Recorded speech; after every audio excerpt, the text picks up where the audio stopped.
Good afternoon, guys, from Norwich and my hotel room.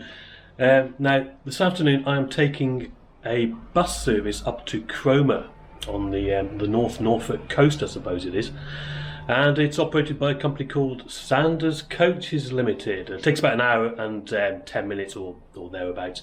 And the reason I'm doing this intro from my hotel room is because I have got a great view. Check out the view through the window there of the bus station. Now, I think there's one or two of the Sanders coaches over there. They're kind of yellow, amber, I suppose you could call them. Now, I don't know what it's going to be like, but it's going to be another one of the £2 specials. So I'm going to nip down to the bus station now and wait for it to turn up. And we'll get on board and we'll see what it's like, shall we? I'll catch you in a bit. I filmed a bit earlier in the year this one, guys. As you will notice, it was a really warm day. A Norwich Bus and Coach Station is on the whole a really pleasant place. There's been a bus station on the site since 1934, with the current building having opened in 2005. And the design actually won the Civic Building of the Year award in 2006. I like it, and as you saw, if you book a room in the travel lodge, you can really appreciate the fantastic roof design. As for a room overlooking the bus station, okay, you might get some funny looks, but yeah, who cares? Now, the XL service I got from Peterborough terminates here, along with National Express, Megabus and other local operators such as Sanders Coaches Ltd. And it is this company that I will be travelling with today up to Cromer. And their X44 service actually departs from Bay N, which I guess is just outside the main bus station really, just over the road here. And it wasn't long before our trusty bus arrived, YN07EYY, a Scania N94UD omni-decker called Romulus apparently. And notice on the front and side here that the route actually goes all the way to Sheringham, which is just along the coast to the west of Cromer. The only reason I was getting off at Cromer was because I'd been to Sheringham before and Cromer seemed maybe a little bit more interesting. I think they're both nice places actually, but yeah, which one do you prefer? Let me know in the comments below. I like the bus from the outside, really brightly coloured. To me, it felt like it was the kind of bus that would take you to the seaside, if you see what I mean. And yeah, if you were feeling a bit down, this bus would cheer you up. Or maybe it's just me. Anyway, yeah, it looked like there were about a dozen people waiting to get on, and yeah, some of them needed cheering up by the looks of it too. I joined the queue, I paid my £2 adult single fare, courtesy of the fare cap operating in England at the time, and I made my way upstairs.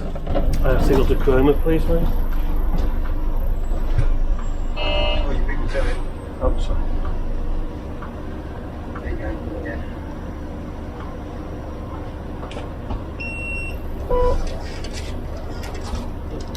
Cheers, mate.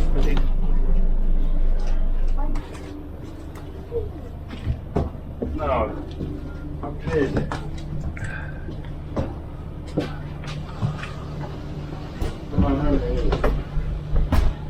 I didn't get the front seats this time, unfortunately, but yeah, plenty of room on the rest of the bus, so I took a seat on the right hand side and we promptly left the bus station.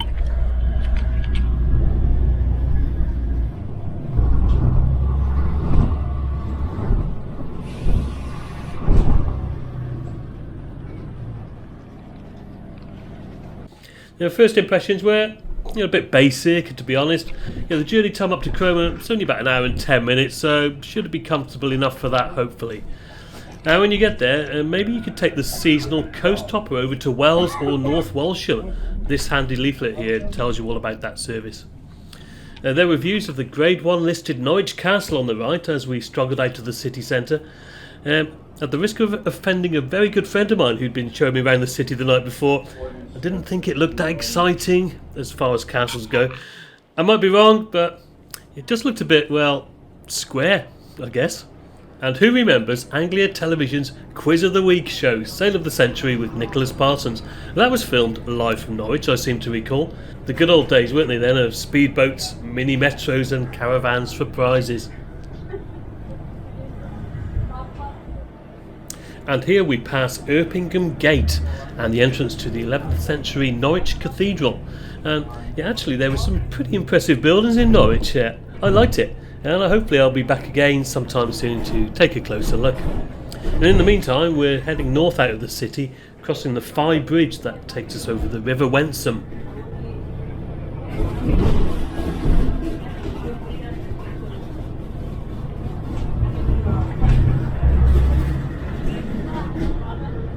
I'll tell you what, it seemed to take an age to get out of Norwich, and it was already beginning to get pretty warm on this bus, even though the windows, wherever possible, were already open. Our route takes us past Norwich Airport, which was formerly RAF Horsham St Faith, and runway 09. And it's not the busiest airport in the UK, to be honest, but yeah, it brings much needed scheduled flight connectivity for KLM and Loganair, along with holiday flights, and yeah, I believe Ryanair are going to be making an appearance there in 2024 too. So onto the seat, and yeah, there's not much to tell you about that, to be honest. Seat back, well, there's nothing on it. And leg room, yeah, not too bad really if you sit up straight. They're laid out in a 2-2 configuration. They're fairly upright anyway, with a nice patterned fabric, again following that seaside theme, so you can make out things like shells and starfish in the pattern. Now the padding is fairly thin, but like I said before, you're not going to be on it for that long, so yeah, perfectly adequate for a bus on this journey, I think.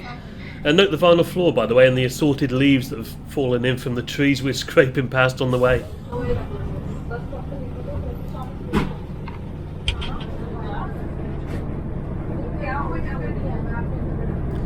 Well, after the airport we cross the A1270 and continue up the A140 towards Aylsham. And not much to see scenery wise, I didn't think, but if I've missed anything interesting en route, I'm sure you'll let me know in the comments below.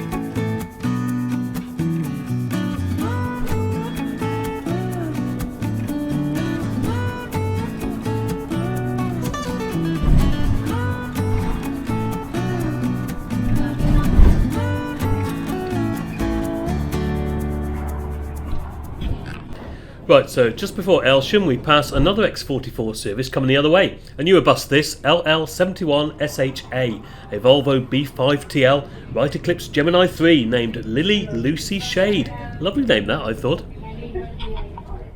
Aylsham looked quite nice actually, a historic market town located on the River Bure, population about 5,500, and the northwestern terminus of the Bure Valley Heritage Railway that runs 9 miles to Wroxham on part of the old East Norfolk Railway trackbed.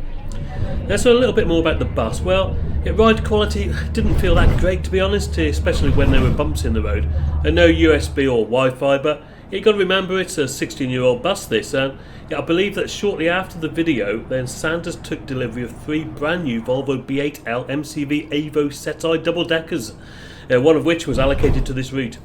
And the company themselves, a family-run operation established way back in 1975, they've just won the Top Independent Bus Operator Prize at the 2023 UK Bus Awards, which is quite impressive, isn't it? And yeah, as a passenger, I liked the livery, the driver was friendly enough, they were punctual, and the bus was clean and well looked after. You can't ask for much more than that, can you? Well, we made it to Cromer, and yeah, overall I thought it was a pleasant enough journey, and now hopefully enhanced by the introduction of at least one new vehicle on the route. Thank you very much guys for watching this short video of a trip I made back in the summer, and I hope you'll join me on some more adventures very, very soon. And as always, cheers for now.